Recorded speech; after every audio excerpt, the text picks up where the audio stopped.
जी हां दोस्तों, आपने बिल्कुल सही सुना। भारत के सर्वोच्च न्यायालय सुप्रीम कोर्ट ऑफ इंडिया नई दिल्ली ने सीनियर और जूनियर कोर्ट प्रोग्रामर के शानदार पदों पर भर्ती के लिए नोटिफिकेशन जारी कर दिया है। यह सिर्फ एक नौकरी नहीं, बल्कि आपके सपनों को पंख देने का एक सुनहरा अवसर है। सोचिए, देश की सर्वोच्च न्यायिक संस्था में काम करना, जहां से न्याय की किरणें पूरे देश में फैलती हैं। यह एक परमानेंट जॉब है, जिसका मतलब है कि आपको करियर में स्थिरता और सुरक्षा मिलेगी।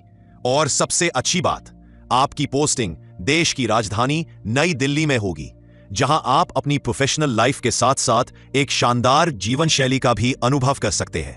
नमस्कार दोस्तों, स्वागत है आपका सरकारी जॉब जंक्शन में, जहां मिलती है आपको सबसे तेज और भरोसेमंद सरकारी नौकरी की जानकारी, वो भी बिल्कुल आसान भाषा में। और आज हम बात करने जा रहे हैं सुप्रीम कोर्ट ऑफ इंडिया की नई भर्ती 2025 के बारे में, जिसमें निकली है सीनियर और जूनियर कोर्ट प्रोग्रामर की पोस्ट। और ये एक परमानेंट जॉब है, वो भी सीधे नई दिल्ली सुप्रीम कोर्ट में। तो अगर आपकी पढ़ाई कंप्यूटर साइंस या आईटी से है और आप सरकारी नौकरी की तलाश में है, तो ये मौका बिल्कुल मत छोड़िए। चलिए शुरू करते हैं पूरा विवरण स्टेप बाय स्टेप। मुझे पता है कि आप सभी इस अवसर का बेसब्री से इंतजार कर रहे थे, और अब जब यह आ गया है तो तारीखें नोट करना बेहद जरूरी है, ताकि आप कोई भी महत्वपूर्ण समय सीमा न चूके। नोटिफिकेशन 5 जून 2025 को जारी हो चुका है और आवेदन की प्रक्रिया 6 जून 2025 से शुरू हो चुकी है। आपके पास आवेदन करने के लिए पर्याप्त समय है, लेकिन आखिरी मिनट की हड़बड़ी से बचने के लिए मैं आपको सलाह दूंगा कि 27 जून 2025 से पहले ही अपना आवेदन जमा कर दे। याद रहे, यह आवेदन पूरी तरह से ऑनलाइन फॉर्म में भरा जाएगा, तो अपने जरूरी दस्तावेज तैयार रखें और समय रहते आवेदन करें। अब बात करते हैं आवेदन शुल्क की, जो कि हर फॉर्म भरने का एक जरूरी हिस्सा होता है।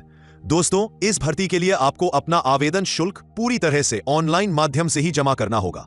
आप क्रेडिट कार्ड, डेबिट कार्ड या नेट बैंकिंग का इस्तेमाल कर सकते हैं। शुल्क इस प्रकार है, अगर आप जनरल या अन्य पिछड़ा वर्ग ओबीसी श्रेणी से है, तो आपको 1000 रुपए का शुल्क देना होगा। वही हमारे अनुसूचित जाति, अनुसूचित जनजाति और भूतपूर्व सैनिक भाइयों बहनों के लिए यह शुल्क काफी कम, यानी 250 रुपए का रखा गया है। इसके अलावा जो हमारे शारीरिक रूप से विकलांग उम्मीदवार हैं, उनके लिए भी यह शुल्क 250 रुपए ही है।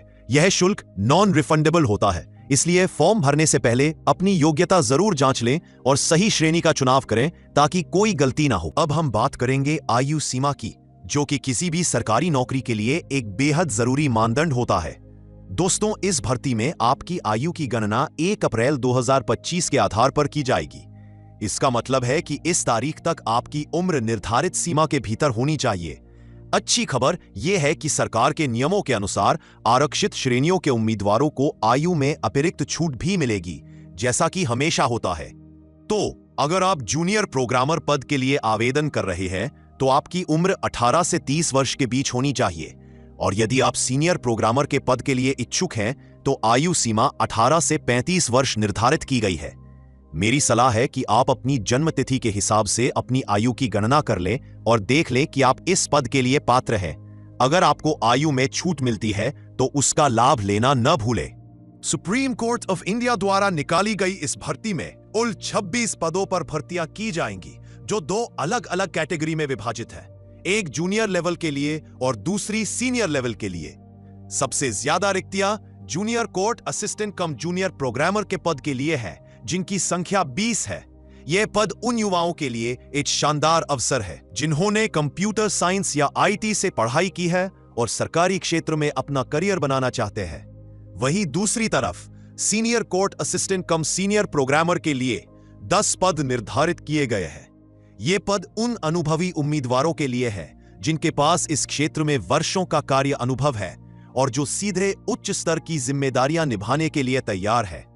अगर आप तकनीकी पृष्ठभूमि से है, तो सुप्रीम कोर्ट जैसी सर्वोच्च संस्था में काम करने का यह मौका न सिर्फ सम्मानजनक है, बल्कि करियर के लिहाज से भी बेहद कीमती साबित हो सकता है। दोस्तों, अब बात करते हैं सबसे अहम जानकारी की, जो है शैक्षणिक योग्यता और अनुभव। ये वो हिस्सा है जिसे आपको बहुत ध्यान से समझना है, क्योंकि यहीं से तय होगा कि आप किस पद के लिए आवेदन कर सकते हैं। सबसे पहले बात करें जूनियर कोर्ट असिस्टेंट कम जूनियर प्रोग्रामर पद की। अगर आप इस पद के लिए अप्लाई करना चाहते हैं, तो आपके पास कंप्यूटर साइंस या आईटी में बीई या बीटेक की डिग्री होनी चाहिए अगर आपके पास ये डिग्री नहीं है तो घबराने की बात नहीं, क्योंकि बीएससी कंप्यूटर साइंस या बीसीए की डिग्री वाले उम्मीदवार भी इसके लिए पात्र है। यानी अगर आपके पास इनमें से कोई भी एक योग्यता है तो आप जूनियर प्रोग्रामर के लिए आवेदन कर सकते हैं। अब आते हैं सीनियर कोड असिस्टेंट कम सीनियर प्रोग्रामर पद पर।